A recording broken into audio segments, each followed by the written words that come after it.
食素19年，一日3餐食乜嘢？早餐食平啲，嚟到呢間社企餐廳，餐牌上面好多都係1蚊、2蚊、3蚊，真係平㗎。自己寫紙仔落單，好快就有得食。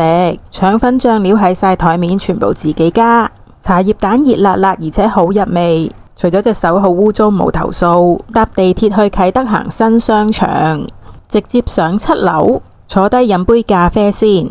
杯咖啡嘅價錢大概係我早餐嘅3倍。呢度主要係享受佢嘅日本風裝修同擺設，隻咖啡杯都好有特色。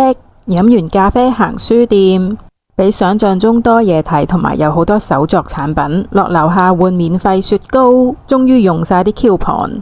午餐去影間搬咗新地址嘅素食餐廳，揀咗個炆蘿蔔薯仔飯，然後又去嘉頓買酸種麵包，俾店員認出佢話好多人睇咗我條 view 去買麵包。香蒜芝士包真係好食，返去焗返熱佢，配搭我前日買嘅過期中東茄子醬，加埋牛油果，簡簡單單又有儀式感嘅一餐，好味道，我非常滿意。我哋下集見啦，拜拜。